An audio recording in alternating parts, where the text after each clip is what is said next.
কেন জানি না রাস্তার পাশে খাবারের দোকান দেখলে আমার খুব খিদে পেয়ে যায়। আরও বেশি স্পাইসি পাপড়ি চাট দেখলে তো আরও খিদে পেয়ে যায়। যাই হোক ৩ প্লেট পাপড়ি চাট নিয়ে নিয়েছিলাম। অফিস ছুটি হওয়ার পরে আমার দুটো ফ্রেন্ড আর আমি চলে গেছিলাম পাপড়ি চাট খেতে। তো ৩ প্লেট পাপড়ি চাট খাওয়ার পর আমরা চলে আসি শপিং করতে একটু সাউথ সিটি মলে। তো মলের ভিতরে দেখতে পাচ্ছ প্রচুর পরিমাণে ভিড় এইখানে। আর তার মধ্যে আমার এই ফ্রেন্ডটা দাঁড়িয়ে মজা করছিল। তো আড্ডা দিতে দিতে প্রায় ১১টা বেজে গেছিল তো বাড়ি আসতে। যদিও আমি আমার নিজের বাড়িতে যাইনি, আমি চলে গেছিলাম আমার দিদির বাড়িতে। ওদের বাড়িতে লক্ষ্মীনারায়ণের পুজো ছিল। তো সকালে যেতে পারিনি, যেহেতু আমার অফিস ছিল তাই সকালে যেতে পারিনি, তাই রাতেই গেছিলাম। এখানে দেখতে পাচ্ছ ঠাকুরমশাই পুজো করছে। তো ঠাকুরকে নমস্কার করে আমি চলে গেছিলাম দিদিদের রুমে। তো রুমে একটু বসেছিলাম, বসে বসে বোর হচ্ছিলাম। তো ভাবলাম একটু রিলস বানিয়ে নিই।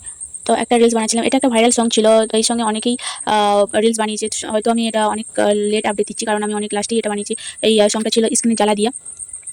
তো যাই হোক কিছুক্ষণ পর দিদি নিচে ডাকছিল খাওয়ার জন্য। তো নিচে গিয়ে দেখি সোনামা ফোন নিয়ে ঘাঁটছে। তো ওর সাথে একটু খেলা করছিলাম বসে বসে। তো তারপর দিদি গরম গরম ফ্রাইড রাইস আর আলুর দম নিয়ে চলে আসে খাওয়ার জন্য। দেখতেই পাচ্ছ গরম গরম ফ্রাইড রাইস আলুর দম। আর এটাকে কি বলা হয়, সব রকম সবজি দিয়ে বানায় এটাকে বলা হয় ল্যাবড়া। সব রকম সবজি দিয়ে বানিয়েছে। আর লাস্টে ছিল পায়েস আর মিষ্টি। অনেক মজাদার খেতে ছিল।